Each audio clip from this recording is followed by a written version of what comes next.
Hallelujah! Praise the lord. మీరందరూ బాగున్నారా? Welcome to words of wisdom. ప్రార్థనతో ఈ కార్యక్రమాన్ని మొదలుపెట్టుకుందాం. ప్రేమగల తండ్రి, పరిశుద్ధమైన దేవా, అయ్యా నన్ను నీ సిలువ చాటున మరుగుపరిచి నీ మాట నా నోట ఉంచండి. శక్తి చేత, బలం చేత కాదు కానీ నీ ఆత్మ ద్వారా నడిపించండి. ఇక్కడ మీ సన్నిధి మెండుగా దయచేయమని ప్రభువైన యేసుక్రీస్తు నామములో అడిగి వేడుకున్నాను తండ్రి. ఆమేన్. మీ అందరికి వందనాలండి. అపోస్తుల కార్యంలో 4వ అధ్యాయంలో మనం చూడవచ్చు. ఒకసారి చదువుకుందాం. ఇక్కడ అపోస్తుల కార్యములు 4వ అధ్యాయం మీరు చూసినట్లయితే పేతురు, యోహానులను అక్కడున్న సమాజ మందిరం వారు ఎదిరిస్తూ ఉంటారు. ఎందుకంటే శృంగారం అని దేవాలయం దగ్గర ఊచకాల వ్యక్తిని వారి కుడి చేయిని పట్టుకొని లేపుతారు. వీరు విద్య లేని పామరులు, వీరు ఇలాంటి అద్భుతాలు చేసి మా జనులను మభ్యపెడుతున్నారు అని అంటారు. మరి పేతురు గారు అంట కదా, వెండి బంగారములు నా యొద్ద లేదు కానీ నజరేయుడైన యేసు నామం. అయితే వారు ఒకసారి చదువుకుందాం. 4వ అధ్యాయం 13వ వచనం.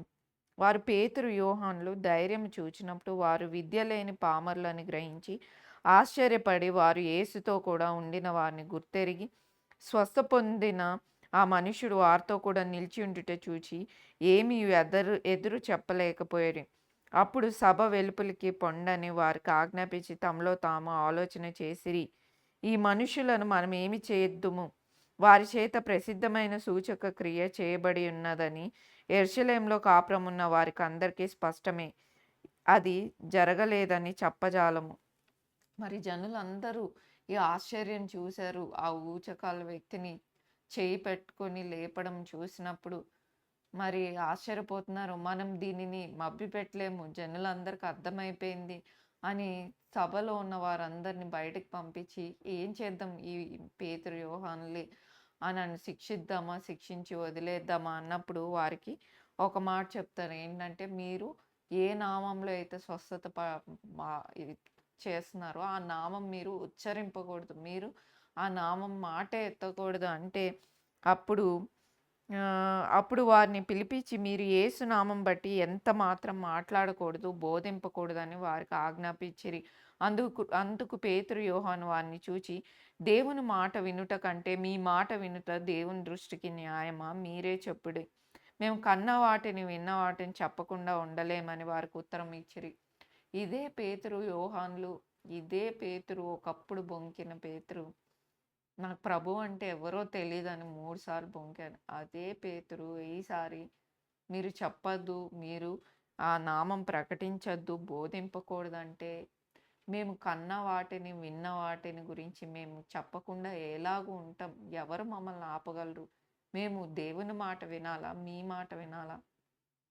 చాలాసార్లు మన జీవితంలో కొన్ని భయాందోళన పరిస్థితులు వచ్చినప్పుడు వెంటనే దేవుని మాట పక్కన పెట్టి మనుషులకు భయపడటం మొదలు పెడతాం. వారి మాటను లోబడతాం. అధికారులు అమ్మో ఉద్యోగంలో నుంచి తీసేస్తారేమో, డిబార్ చేసేస్తారేమో, ఇంకా అనేకమైన భయాలతో కొన్ని మాటలు మింగేస్తాం, లేకపోతే మాట్లాడం. కానీ ఇక్కడ చూసినట్లయితే మేము మీ మాట వినము, దేవుని మాటను వింటాము అని చెప్తారు. ప్రజలందరూ జరిగిన దాని గురించి దేవుని మహిమపరచుచుండిరి గనుక సభవారు ప్రజలకు భయపడి వీరిని శిక్షించు విధమేమీ కనుగొనలేక వారిని గట్టిగా బెదిరించి విడుదల చేసిరి. మరి ఇంకా ఏం చేయాలో అర్థం కాదు. జనులందరూ ఆశ్చర్యపడి, జనులందరూ వీరిని వెంబడిస్తున్నప్పుడు వీరిని ప్రజలకు భయపడి వారిని విడిపించారంట. కానీ అక్కడున్న జనులందరూ ఏం చేశారంటే కలిసి ఏక మనస్సుతో ఒక ప్రార్థన చేశారు. ఇక్కడ వీరిని విశ్వాసులు అనవచ్చు. ఒక విశ్వాసుల ప్రార్థన ఎలా ఉంటది అనేది మనము ఈ యొక్క అపోస్తల కార్యం 4:23లో చూడవచ్చు. వారు ఎంత చక్కని ప్రార్థన దేవుని చేశారో ఒకసారి చదువుకుందాం. వారు విడుదల నొంది తమ స్వజనుల యొద్దకు వచ్చి ప్రధాన యాజకులు పెద్దలును తమతో చెప్పిన మాటలన్నిటిని వారికి తెలిపిరి. వారు విని ఏక మనస్సుతో దేవునికి ఇట్లు బిగ్గరగా మొరపెట్టిరి, నాదా, నీవు ఆకాశం భూమిని సముద్రమును వాటిలో సమస్తము కలగజేసిన వాడవు.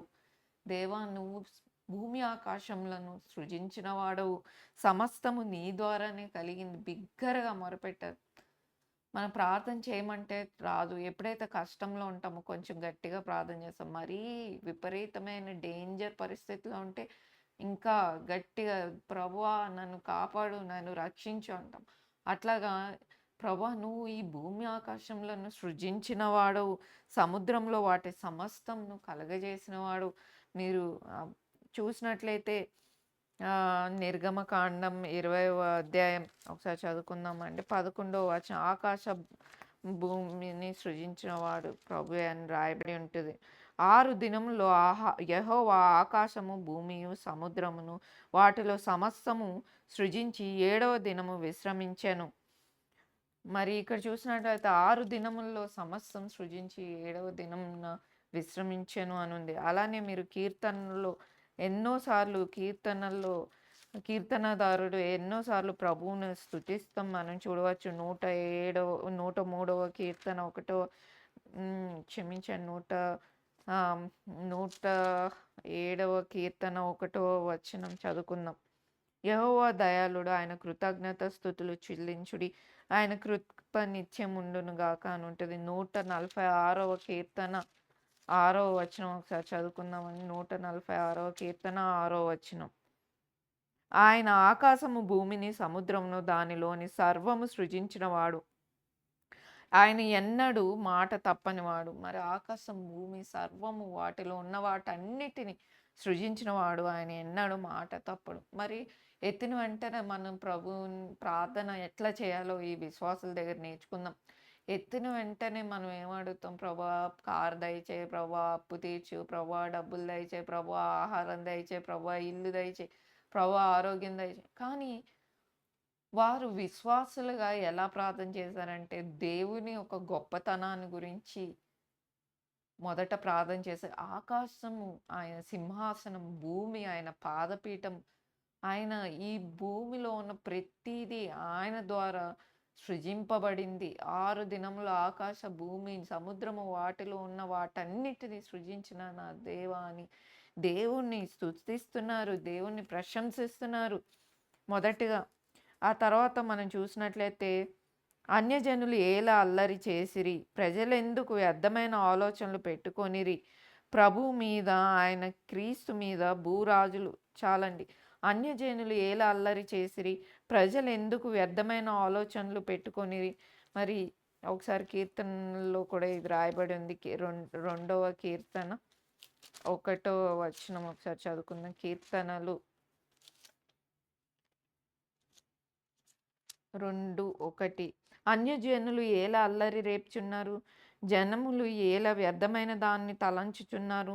మనం వారి కట్లు తెంపుదుము రండి, వారి పాశములను మన యొద్ద నుండి పారవేయుదుము రండి అని చెప్పుకొంచు భూరాజులు యెహోవాకును ఆయన అభిషిక్తునికి విరోధంగా నిలబడుచున్నారు. ఏలికలు ఏకీభవించి ఆలోచన చేయుచున్నారు. మరి ఆకాశమందు ఆసీనుడైన దేవుడు నవ్వుచున్నాడు అని రాయబడింది. ఇక్కడ చూసినట్లయితే అధికారులు ఏకంగా కూడుకొనిరి. ఆయన నీవు పరిశుద్ధాత్మ ద్వారా మా తండ్రియు నీ సేవకుడైన దావీదు నోట పలికించిరి.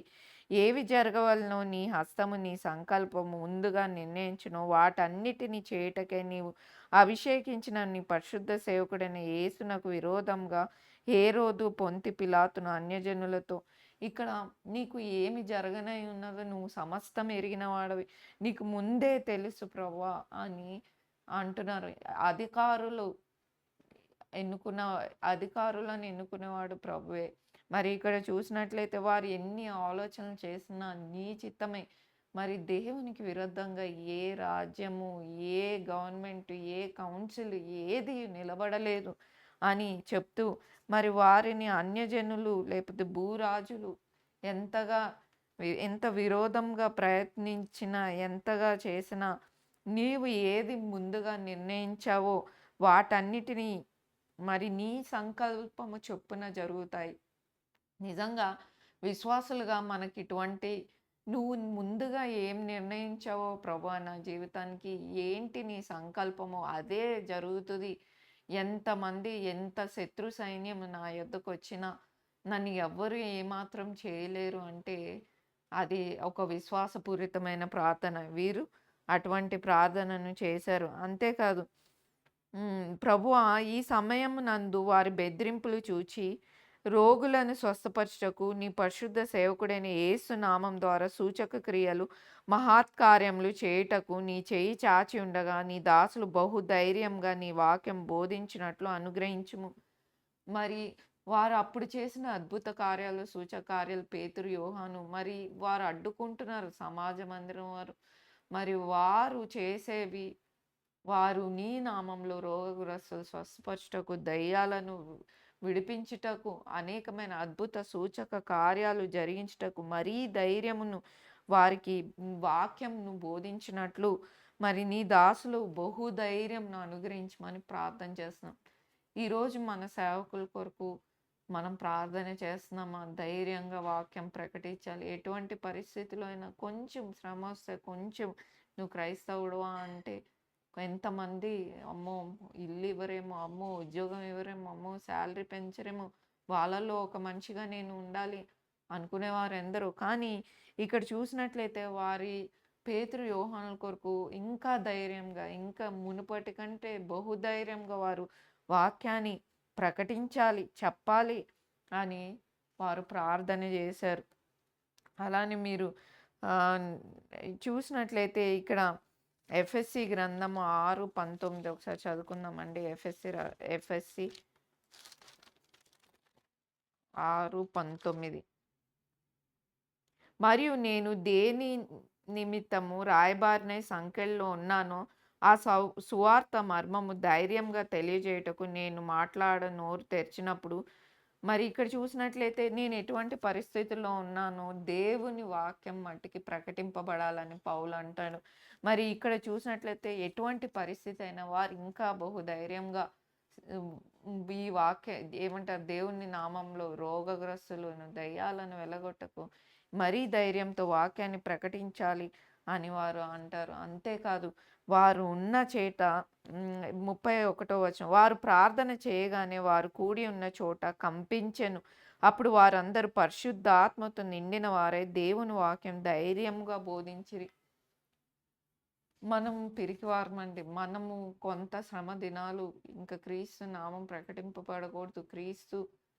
క్రైస్తవులంటే మీకు శిక్ష, క్రైస్తవులంటే మీకు రిజర్వేషన్స్ ఇవ్వరు, క్రైస్తవులంటే మీకు ఉద్యోగాలు ఎవరంటే వెంటనే మనం మారిపోతాం. కానీ దేవుని యొక్క శక్తి ధైర్యవంతులుగా చేస్తది. ఇక్కడ ఒకప్పుడు భయపడిన పేతురు బొంకిన పేతురు ఏమన్నా అనుకో, నేను దేవుడు ఏం చెప్తున్నాడో అదే చేస్తాను. నేను మీకా నమ్మేది, నేను నా దేవుడిని నమ్ముతున్నాను. నేను కన్న వాటిని, విన్న వాటిని చెప్పకుండా ఎలాగుంటానని అడుగుతున్నాను. మరి వారు ఏక మనస్సుతో, ఏక కంఠంతో వారు ప్రార్థన చేసి నాదా ప్రభువా అన్నప్పుడు అక్కడున్న భూమి వారి ప్రార్థనకు కంపించెను. అంతేకాదు మరి పరిశుద్ధాత్మతో వారు నింపబడి ఉన్నారు.